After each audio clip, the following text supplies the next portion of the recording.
চতুর্থ শ্রেণীর শিক্ষার্থী বন্ধুরা, তোমাদের গণিত বইয়ে ৬৭ পৃষ্ঠায় ১ নম্বর প্রশ্নটি বলছে, গাণিতিক প্রতীক ব্যবহার করে নিচের বাক্যগুলো প্রকাশ করো। আমরা সমাধানে চলে যাই। এখানে বলছে ৪৭ ৯৬ থেকে বড় নয়। প্রথমে ৪৭ লিখব।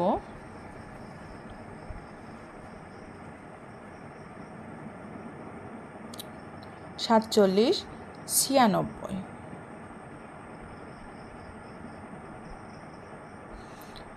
থেকে বড় নয়। বড় নয় চিহ্নটা কি? দেখো, এটা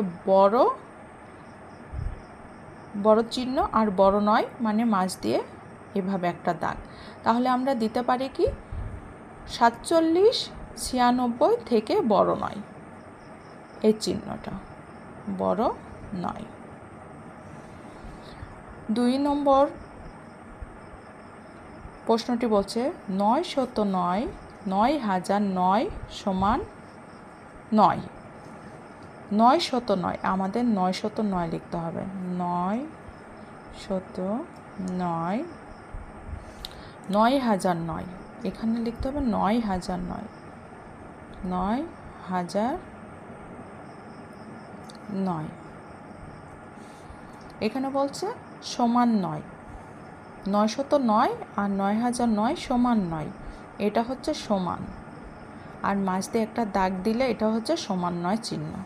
তাহলে আমাদের এটা কি হবে? সমান ৯। ২৫ ২৪ থেকে ছোট নয়। ২৫ লিখব। ২৪ থেকে ছোট নয়। ছোট নয় চিহ্নটা হচ্ছে এই চিহ্ন, এটা ছোট চিহ্ন আর মাঝ দিয়ে দাগ দিয়ে দিলে ছোট নয়। তাহলে আমরা লিখব এখানে এই প্রতীকটা বসাবো, ছোট নয়।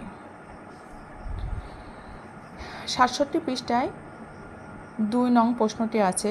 এখানে বলছে খালি ঘরে সমান নয় চিহ্ন বসাও। আমরা দেখি এখানে ৩ ৫ ১৫, খালি ঘর ১৫। তাহলে সমাধান করি। সমান ৩ ৫ ১৫, খালি ঘর ১৫। এখানে সমান না দিয়ে এখানে বা দিলাম। তাহলে দেখো ১৫ খালি ঘর ১৫, এটা কি ১৫ আর ১৫ সমান, তাহলে এখানে সমান প্রতীক বসবে। ২ নং দেখো ২৪ ভাগ ১২ খালি ঘর ৩। ২৪কে আমরা ১২ দিয়ে ভাগ দিব, কত হয়? ২, খালি ঘর ৩। ২ আর ৩ কি? সমান ৯। আমরা এই চিহ্ন বসাবো, সমান ৯। আশা করি বন্ধুরা তোমরা বুঝতে পেরেছো। ধন্যবাদ।